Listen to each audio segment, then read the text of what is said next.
Hello students, how are you? Tapon group of school की ओर से मैं निकुंज दुधात आपका फिर से हार्दिक स्वागत करता हूँ। हेलो स्टूडेंट्स, हमारा आज का पहला टॉपिक है डिस्प्लेसमेंट रिएक्शन। डिस्प्लेसमेंट रिएक्शन के लिए यहाँ पे हमें एक एक्सपेरिमेंट करना है। एक्सपेरिमेंट करने के लिए हमें 3 आयन नील लेनी है और उसको सैंड पेपर से क्लीन करना है। यहाँ पे हमें दो टेस्ट ट्यूब लेनी है, टेस्ट ट्यूब ए और टेस्ट ट्यूब बी। दोनों को ए और बी नेम देना है। दोनों टेस्ट ट्यूब में हमें 10 ml कॉपर सल्फेट का सॉल्यूशन लेना है। एक जो टेस्ट ट्यूब है हमारी, उसको ऐसे ही रहने देना है टेस्ट ट्यूब ए को।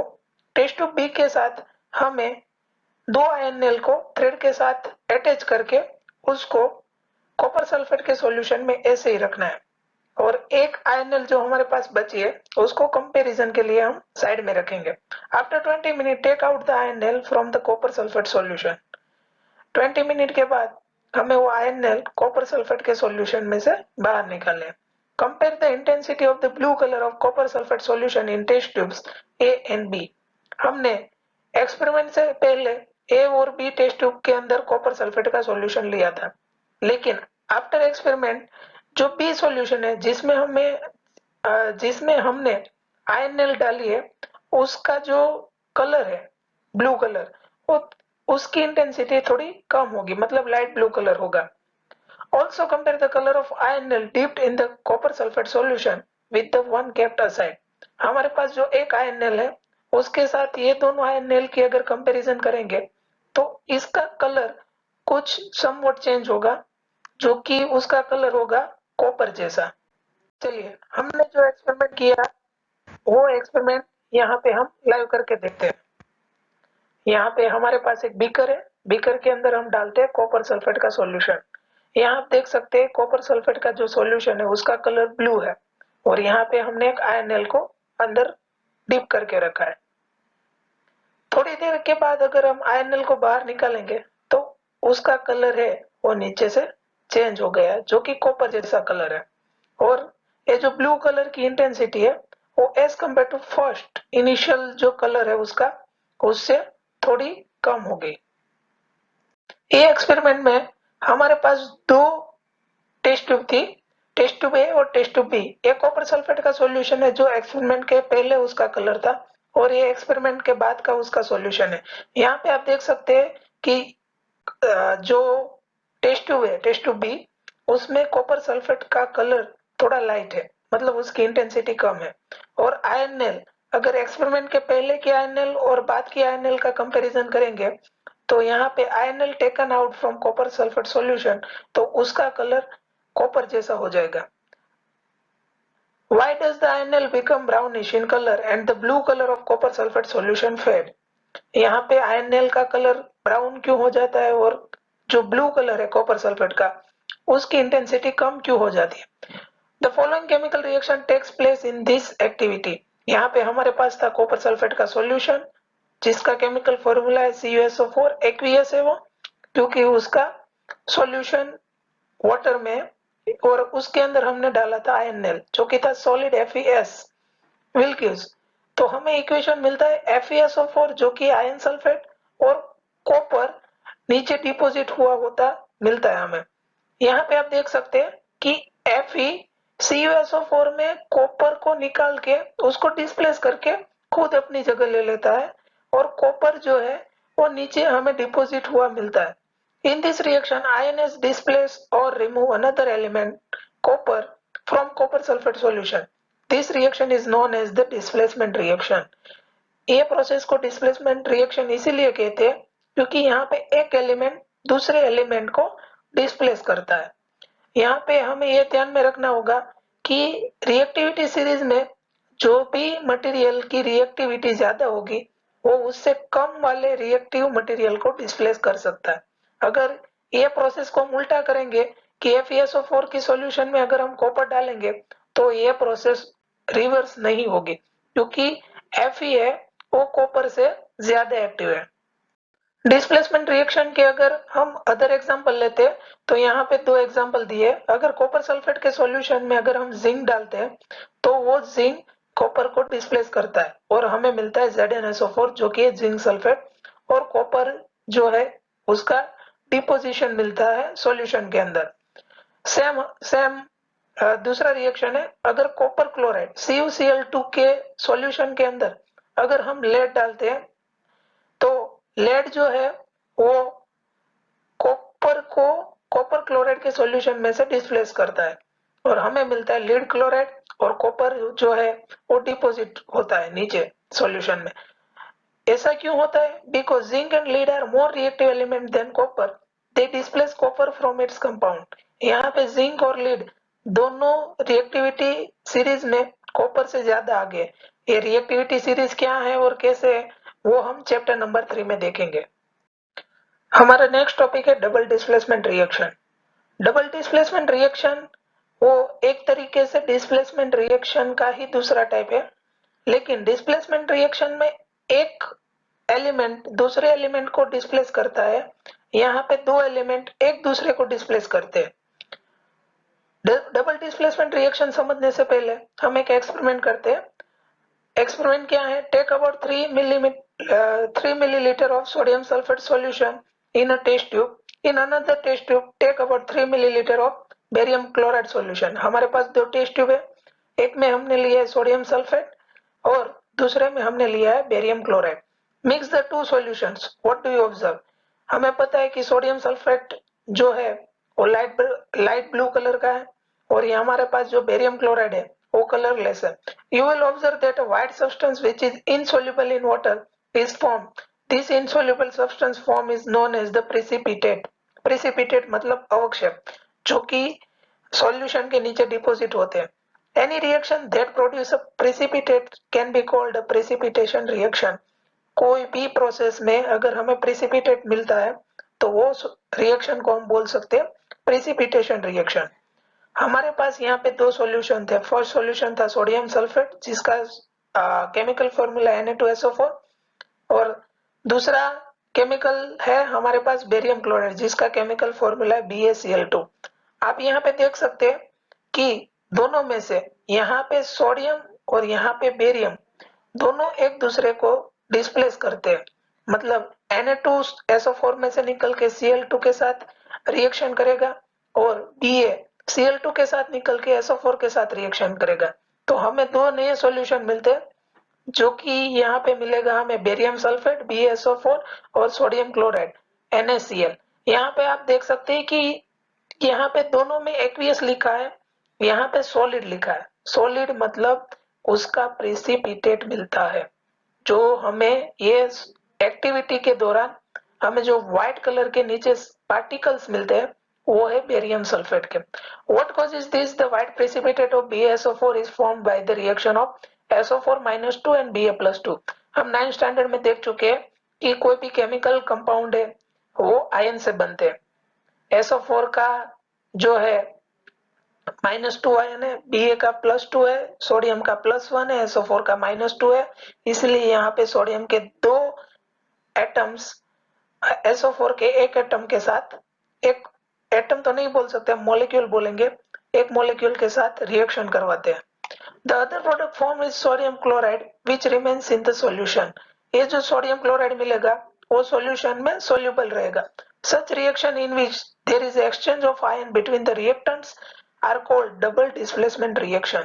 यहाँ पे एक्सचेंज होता है, Na2 Ba के साथ एक्सचेंज करता है, यानी दोनों एक दूसरे को डिस्प्लेस करते हैं, तो दो बार डिस्प्लेसमेंट रिएक्शन हुआ, इसीलिए ये जो रिएक्शन है उसको हम बोलते हैं डबल डिस्प्लेसमेंट रिएक्शन।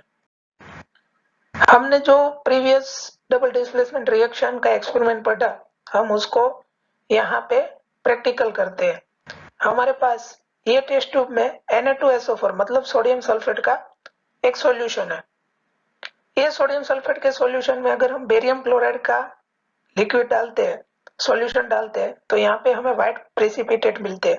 वो व्हाइट प्रेसिपिटेट जो होते हैं वो होते हैं बेरियम सल्फेट के।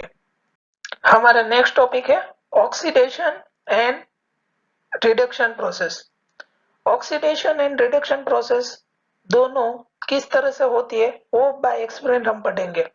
यहाँ पे हमारे पास फर्स्ट एक्सपेरिमेंट है, heat a China dish containing about 1 gram of copper powder, what do you observe?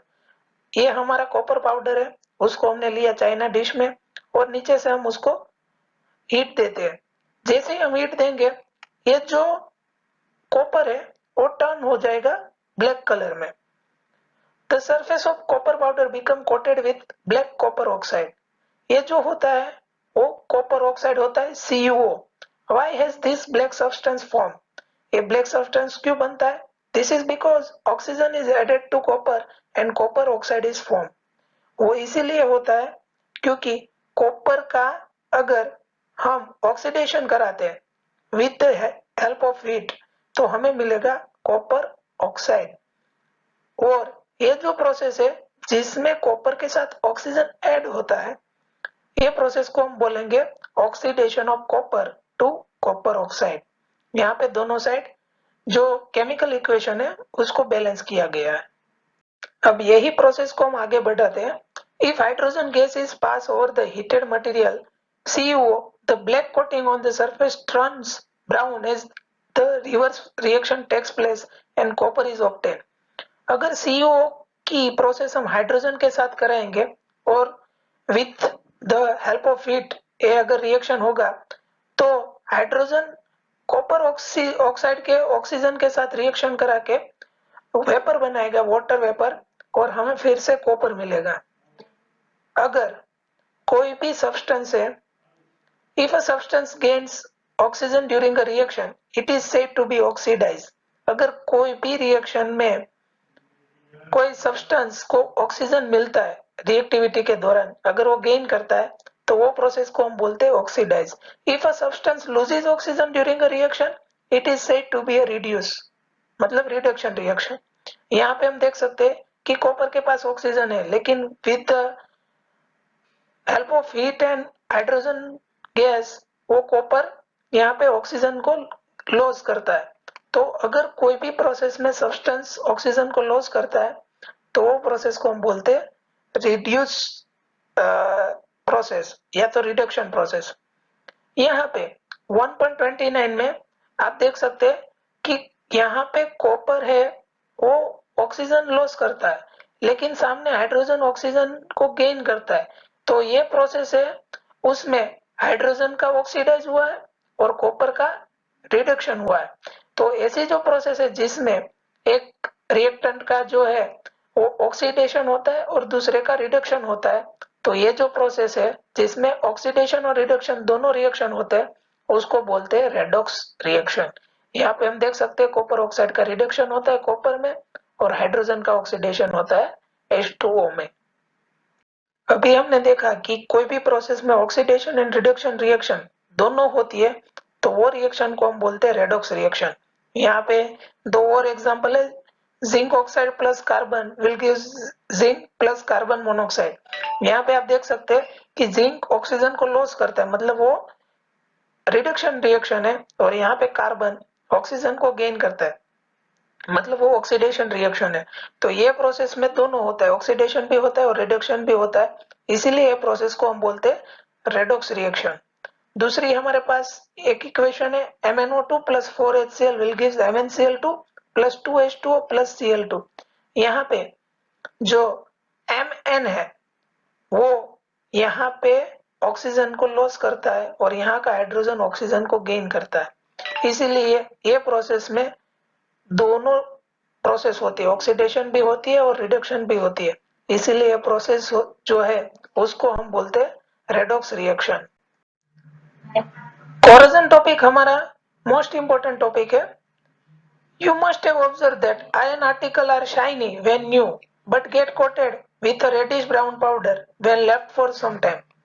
आपने कहीं ना कहीं आयन आर्टिकल्स को देखा होगा, हमारी बेंच है, कोई भी नेल है, कोई भी नया ऑब्जेक्ट है, जब हम घर पे नया नया लाते हैं तो शाइनी होता है, लेकिन जैसे ही टाइम पास होता है उसके ऊपर एक ब्राउन कलर का कोटिंग हो जाता है।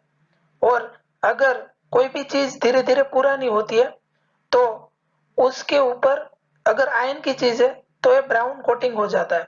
This process is commonly known as rusting of iron. ये जो प्रोसेस है उसको हम बोलते हैं रस्टिंग ऑफ आयन या तो corrosion of iron. Some other metals also get tarnished in this manner Have you noticed the color of the coating formed on copper or silver? ऐसा ही नहीं है कि आयन का ही कोरोजन होता है, कॉपर का भी कोरोजन होता है, सिल्वर का भी कोरोजन होता है। कॉपर के हमारे पास जो यूटेंसिल्स होती है, अगर वो थोड़े देर ऐसे ही पड़े रहते हैं या तो धीरे धीरे उसका कलर चेंज होता है और आपको ग्रीन कलर का कोटिंग कॉपर के यूटेंसिल्स के ऊपर देखने को मिलता है। When a metal is attacked by substance around it, such as moisture, acids, etc., it is said to corrode and this process is called corrosion. हमें पता है कि हमारे आसपास जो एटमॉस्फेयर है, वो एटमॉस्फेयर में मॉइस्चर होता है और वो मॉइस्चर या तो एसिड, अगर उसके कांटेक्ट में कोई भी मेटल आती है तो धीरे धीरे उसका कोरोड होता है और ये जो प्रोसेस है, ये प्रोसेस को हम बोलते हैं corrosion. The black coating on silver and the green coating on copper are other example of corrosion. जो सिल्वर होता है उसके ऊपर ब्लैक कलर का कोटिंग लगता है और जो कॉपर होता है उसके ऊपर ग्रीन कलर का कोटिंग होता है, जो कि होता है कॉपर ऑक्साइड और silver oxide. Corrosion causes damage to car bodies, bridges, iron railings, ships, to all objects made of metals, especially those of ions. कोई भी चीज है, कार बॉडीज है, ब्रिज है, आयरन रेलिंग है, वो अगर हम डे बाय डे यूज करेंगे तो due to the moisture of the air वो धीरे धीरे कोरोज हो गए और कोरोजन होने से उसका जो पार्ट्स है वो धीरे धीरे डैमेज हो गए। इसीलिए हमने कई बार देखा होगा कि जो कोरोजन वाले पार्ट्स है उसको हम रिप्लेस करते हैं। स्पेशली शिप्स में होता है कि नीचे का जो सरफेस होता है उसको उसकी जो प्लेट होती है उसको कई बार जो है वो रिप्लेस करना पड़ता है, क्योंकि जो सी का वाटर है वो सॉल्टी होता है और लगातार पानी में रहने के का जो रीजन है उसकी वजह से उसका कोरोजन बहुत जल्दी हो जाता है। Corrosion of iron is a serious problem, ये बहुत सीरियस प्रॉब्लम है। Every year an enormous amount of money is spent to replace damaged iron. You will learn more about corrosion in chapter number 3. Chapter number 3 में हम ये भी देखेंगे कि corrosion को हम किस तरह से रिड्यूस कर सकते हैं। हम क्या करते हैं, घर पे कोई भी चीज लाते हैं आयन की, या तो हमारी कार ही देख लो, कार अगर आयन की बनी होती है तो हम हमारे जो कार बॉडीज है उसके ऊपर पेंट लगा होता है। अगर पेंट लगाएंगे तो एटमॉस्फेरिक का जो मॉइस्चर है वो उसके साथ डायरेक्ट कांटेक्ट में नहीं आएगा और डायरेक्ट कांटेक्ट में नहीं आएगा तो उसका कोरोजन होने के चांसेस भी बहुत कम है। नेक्स्ट टॉपिक है हमारा रेंसिडिटी। आपने कभी ऑब्जर्व किया कि कोई भी फ्राई की हुई चीज जो कि ऑयल में फ्राई की है, अगर उसको थोड़े लंबे टाइम तक हम ऐसे ही रहने दें तो उसमें से एक टाइप की जो है स्मेल आने लगती है। Have you ever notice smelled the fat oil containing food materials left for a long time? अगर हम लंबे समय के लिए उसको ऐसे ही रहने दें तो उसमें से एक टाइप की स्मेल आती है। When fats and oil are oxidized, they become rancid and their smell and taste change. अगर कोई फैट या तो ऑयल है उसको लंबे टाइम के लिए ऐसे ही रहने देंगे तो वो ऑक्सीडाइज होती है, लेकिन उसके लिए उसका जो है वो एयर के साथ कांटेक्ट में आना जरूरी है। Usually substance which prevent oxidation are added to foods containing fats and oils. कोई भी चीज है अगर उसको लंबे समय के लिए प्रिवेंट करनी है ऑक्सीडेशन से तो हम उसके अंदर डालते हैं एंटीऑक्सीडेंट्स। अगर कोई भी खाने की चीज है जो लंबे समय के लिए यूज कर सकते हैं हम, या तो हम बाहर से शॉपिंग करके लाते हैं तो आपने देखा होगा कि उसके ऊपर केमिकल्स के नेम लिखे होते हैं जो एंटीऑक्सीडेंट्स होते हैं और उसमें प्रिजर्वेटिव्स भी डालते हैं। Keeping food in airtight containers helps to slow down the oxidation. अगर कोई भी खाना है उसको एयरटाइट कंटेनर में रखेंगे तो जैसे मैंने पहले बताया कि कोई भी फैट या ऑयल है उसका ऑक्सीडेशन होने के लिए सबसे ज्यादा जरूरी है उसका एयर के कांटेक्ट में आना। एयर के कांटेक्ट में कोई चीज आएगी तभी उसका ऑक्सीडेशन होगा, वरना उसका ऑक्सीडेशन नहीं होगा। तो खाने की जो भी चीज है अगर उसको एयरटाइट कंटेनर में हम रखेंगे तो उसका ऑक्सीडेशन होने का चांस बहुत ही कम है। Do you know that chips manufacturer usually flush bags of chips with the gas such as the nitrogen to prevent the chips from getting oxidized? आपने देखा होगा कि चिप्स का कोई पैकेट लेते हैं हम तो उसमें चिप्स कम और एयर ज्यादा आती है। जोक्स अपार्ट, उसमें जो एयर होती है वो मोस्टली नाइट्रोजन होती है। तो नाइट्रोजन क्या करता है, हमने पढ़ा है आगे भी कि नाइट्रोजन इनर्ट गैस है, और इनर्ट गैस होने की वजह से वो अंदर जो भी मटेरियल है, जो भी चिप्स है, उसका ऑक्सीडेशन होने से बचाता है, मतलब उसको रेंसिड होने से बचाता है। तो वो फूड बहुत ही लंबे समय तक अच्छा रहता है, और हम जब भी उसको पैकेट को खोल के खाते हैं तो हमें उसमें से स्मेल भी नहीं आती है, और वो खाना हमारी सेहत के लिए हेल्दी भी होता है। यहाँ पे हमारा चैप्टर नंबर 1 केमिकल रिएक्शन से वो खत्म होता है। हम चैप्टर नंबर 15 को आगे के जो वीडियोस है उसमें कंटिन्यू करेंगे। तब तक के लिए आप ये चैप्टर 1 जो है उसमें से आपको कोई भी क्वेरीज या कोई भी डाउट है तो आप हमें पर्सनली पूछ सकते हैं। Thank you.